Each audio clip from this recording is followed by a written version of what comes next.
Aravalli police દ્વારા મોડાસા સંદિગ્ધ જગ્યાઓ પર કોમ્બિંગની કામગીરી હાથ ધરવામાં આવી। મોડાસાથી એટીએસ દ્વારા શંકાસ્પદમાં પકડાયેલા આતંકી પ્રવૃત્તિઓ સાથે સંકળાયેલા સૈફુલ્લાહ કુરેશીની ધરપકડ બાદ શંકાશીલ જગ્યાઓ પર કોમ્બિંગની કામગીરી કરવામાં આવી। આ વિષય પર એએસપી સંજય કેસવાલા સાહેબ શું કહે છે તે સાંભળ।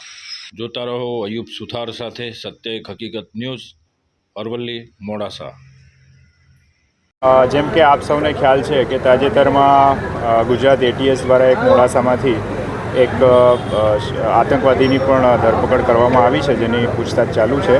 એ સંદર્ભે માનનીય એસપી સાહેબના સૂચનાથી આજે એલસીબી, એસઓજી, બીજા 10 પીઆઈ, 10 પીએસઆઈ અને લગભગ 150 જેટલા પોલીસની સાથે રાખી અને અલગ અલગ આવી જેટલી પણ શંકાસ્પદ જગ્યાઓ હોય, દાખલા તરીકે કોઈ ધર્મસ્થાન છે, કોઈ હોટલ છે, મસ્જિદો છે, મદ્રેસાઓ છે, એમાં પણ જે એમના આગેવાનો છે એમને સાથે રાખી અને આજે એક કોમ્બિંગ કરવામાં આવેલું છે, જેમાં આજે આ હુસેની મસ્જિદ છે એની મુલાકાત લેવામાં આવી। એના જે સચિવશ્રી છે, સેક્રેટરી, એ પણ આપણી સાથે છે અને આગેવાનો સાથે મુલાકાત કરી અને સમાજમાં આવા કોઈ પણ લોકો છે એ આવી પ્રવૃત્તિમાં ના પડે અને યુવાનો છે એ કોઈ ગેરમાર્ગે ખાસ કરીને ના દોરવાય અને જો એવી કોઈ જાણ થાય અથવા તો આપણને એની કોઈ હિલચાલ એવી શંકાસ્પદ જણાય તો તાત્કાલિક એમને સમાજ રાહે તો પાછા વાળવાના જ છે આપણે, પણ પોલીસને પણ એ જાણ કરવામાં આવે જેથી કોઈ મોટી ઘટના છે એ બનતી આપણે એને અટકાવી શકીએ।